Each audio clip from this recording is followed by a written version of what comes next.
সুপ্রিয় দর্শক, আসসালামু আলাইকুম। বরাবরের মতো সাদের কৃষি চ্যানেলের পক্ষ থেকে সবাইকে স্বাগতম। আজকে আরও একটি নতুন ভিডিও নিয়ে হাজির হয়েছি। আজকের ভিডিওতে দেখাতে চলেছি জৈব পদ্ধতিতে কিভাবে বস্তায় খুব সহজেই পুঁইশাক চাষ করা যায়। আমি সারা বছরই বাসার ছাদে পুঁইশাক চাষ করে থাকি, কারণ পুঁইশাক আমার খুবই প্রিয় একটি শাক। চলুন কথা না বাড়িয়ে মূল ভিডিওতে চলে যাওয়া যাক। পুঁইশাক রোপণের জন্য সর্বপ্রথম যে কাজটি করতে হবে তা হলো মাটি প্রস্তুত করা। এখানে আমি 60% মাটি এবং 40% গোবর মিক্স করে কয়েকদিন রেখে দিয়েছিলাম। মাটিগুলো ঝুরঝুরে করে এরকম প্রায় 23টি বস্তায় ভরে নেব। বস্তার মাটি প্রস্তুত করা শেষ। বস্তায় চারা রোপণের জন্য এরকম 2টি কন্টেনারে পুঁইশাকের বীজ বসাবো।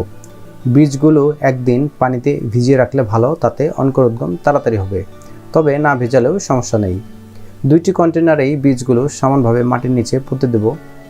পুঁতে দেওয়া শেষ হয়ে গেলে বীজগুলো মাটি দিয়ে ঢেকে দেব।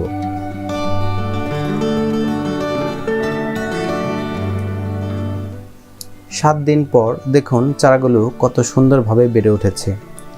এখনই চারা স্থানান্তর করার উপযুক্ত সময়।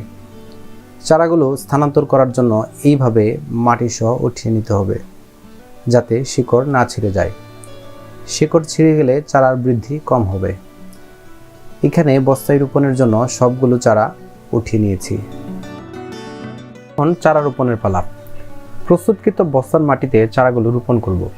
আমি প্রতিটি বস্তায় এইভাবে 2টি করে চারা রোপণ করে দেব।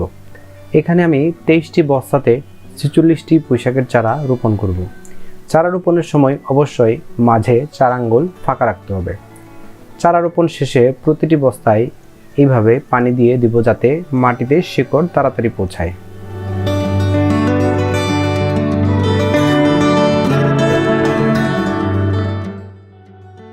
ফিরে আসলাম আরও 14 দিন পর। দেখুন বস্তায় চারাগুলো কত সুন্দরভাবে বেড়ে উঠেছে। প্রতিটি বস্তায় চারাগুলো সমানভাবে বেড়েছে। তবে চারাগুলো বড় হওয়ার সাথে সাথে কিছু আগাছাও জন্মেছে। প্রত্যেকটি বস্তার আগাছাগুলো পরিষ্কার করে দিতে হবে, যাতে চারার বৃদ্ধিতে কোনো প্রকার সমস্যা না হয়। সাথে মাটিগুলো ঝুরঝুরে করে দিব। ঝুরঝুরে করে দিলে গাছের গোড়ায় অক্সিজেন খুব সহজেই পৌঁছবে এবং শিকড় মাটি ভেদ করে সম্পূর্ণ মাটিতে ছড়িয়ে পড়বে। এতে করে গাছের বৃদ্ধি দ্বিগুণ হবে। গাছ বড় হওয়ার সাথে সাথে গাছের খাবারের চাহিদাও বাড়ে। এখানে আমি গোবর সার ব্যবহার করছি। গোবর সার কম বা বেশি হলে গাছের কোনো ক্ষতি হয় না, তবে রাসায়নিক সার কম বা বেশি হলে গাছের ক্ষতি হতে পারে। প্রতিটি বস্তায় আমি পরিমাণ মতো গোবর সার দিয়ে দেব।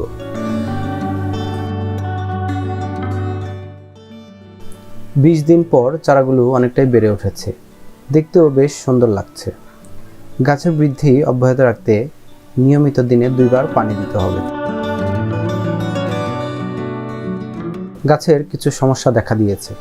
সুন্দর পাতাগুলো পোকা খেয়ে নিচ্ছে, তাই এখনই সময় পোকা দমনের। আমি পোকা দমনের জন্য এই জৈব বালাইনাশকটি ব্যবহার করব। বাজারে নিম অয়েল নামে পাওয়া যায়। জৈব কীটনাশক তৈরি করার নিয়ম হলো প্রতি লিটারে 2 গ্রাম ডিটারজেন্ট এবং 5 মিলি নিম অয়েল দিতে হবে। স্প্রে করার জন্য এখানে আমি 2 লিটার পানি নিয়েছি, তাই এখানে আমি পরিমাণ মতো নিম অয়েল এবং ডিটারজেন্ট দিয়ে ভালো করে মিক্স করে স্প্রে করার জন্য বোতলে ভরে নেব।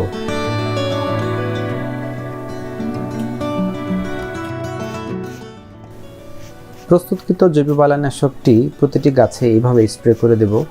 গাছের পাতার উপরিভাগে এবং পাতার নিচে সব জায়গায় স্প্রে করে দিতে হবে।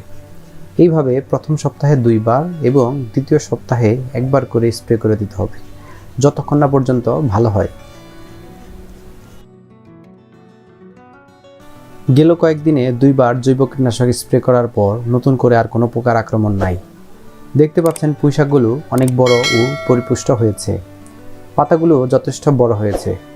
যেহেতু পাতাগুলো অনেক বড় হয়েছে, সেহেতু এখনই উপযুক্ত সময় পাতাগুলো কেটে নেয়ার। কারণ পাতাগুলো যখন শক্ত ও হলুদ হয়ে যাবে তখন আর খাওয়া যাবে না। তাই রান্না করার জন্য প্রথমবারের মতো পাতাগুলো কেটে নিব। গাছের গোড়ার দিকে যে বড় বড় পাতাগুলো আছে সেগুলো আগে কেটে নেব, কারণ পাতা মাটির স্পর্শ লেগে ছত্রাকের আক্রমণ হতে পারে। কারণ পুঁইশাকে ছত্রাকের আক্রমণটা বেশি হয়।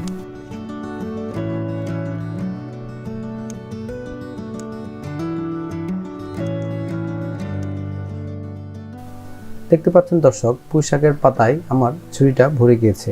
এখানে প্রায় 2 কেজির মতো পুঁইশাকের পাতা হবে। যেহেতু জৈবিক পদ্ধতিতে পুঁইশাক চাষ করছি, সেহেতু গাছের বৃদ্ধি অব্যাহত রাখতে খৈল পচা পানির কোনো বিকল্প নেই। খৈল পচা পানি তৈরি করতে এখানে 100 গ্রাম সরিষার খৈল 1 লিটার পানির সাথে ভিজিয়ে রাখবো 7 দিন। প্রতিদিন কাঠি দিয়ে নাড়া দিতে হবে এবং ঢাকনা দিয়ে ঢেকে রাখতে হবে। 7 দিন পর 10 লিটার পানির সাথে মিশিয়ে গাছে ব্যবহার করব। হরলিক্স যেমন মানুষের শরীরকে সুস্থ রাখতে সাহায্য করে, ঠিক তেমনি গাছের সুস্বাস্থ্য আর পুষ্টি নিশ্চয়তা দেয় সরিষার খৈল। নাইট্রোজেনের ঘাটতি পূরণ করতে সরিষার খৈল পচা পানির ভূমিকা অপরিসীম। তাই এখানে প্রতিটি বস্তায় পরিমাণ মতো দিয়ে দিলাম। 40 দিন পর দেখুন পুঁইশাকের বাম্পার ফলন হয়েছে। সরিষার খৈল পচা পানি 2 বার দেওয়াতে গাছগুলো কেমন সুস্থ ও পরিপুষ্ট হয়েছে। প্রথম দিকে 23টি বস্তা থাকলেও পরে আরও 2টি বস্তা বাড়িয়েছি। প্রত্যেকটি বস্তায় পুঁইশাকের ডাঁটাগুলো অনেক মোটা ও বড় হয়েছে। পুঁইশাকের সেরা স্বাদ পেতে এখনই সময় কেটে নেওয়ার। তাই আজকে আমি পুঁইশাকের ডাঁটাগুলো কেটে নেব।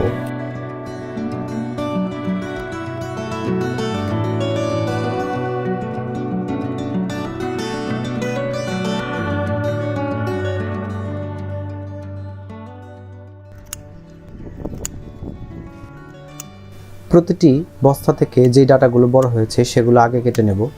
পুঁইশাকের ডাঁটা ও পাতা যত কচি খাবেন তত স্বাদ বেশি। আগামী 6 মাস পরিবারের শাকের চাহিদা এই পুঁইশাক দিয়েই মেটাবো। তাই যারা ছাদ বাগানে পুঁইশাক চাষ করতে চান তারা আমার মতো বস্তায় অল্প খরচে ছাদে পুঁইশাক চাষ শুরু করতে পারেন। আপনাদের ভালোবাসায় আমি মুগ্ধ। আপনারা আমার পাশে থেকে সাপোর্ট করেছেন। যেহেতু আমার একটি প্রজেক্ট তৈরি করতে 1.5 থেকে 2 মাস সময় লাগে, তাই ভিডিও দিতেও দেরি হয়। নিত্য নতুন ভিডিও পেতে চ্যানেলটিকে সাবস্ক্রাইব করে পাশে থাকবেন। অন্য একদিন আরও নতুন কোনো ভিডিও নিয়ে হাজির হব ইনশাআল্লাহ। ধন্যবাদ। আসসালামু আলাইকুম।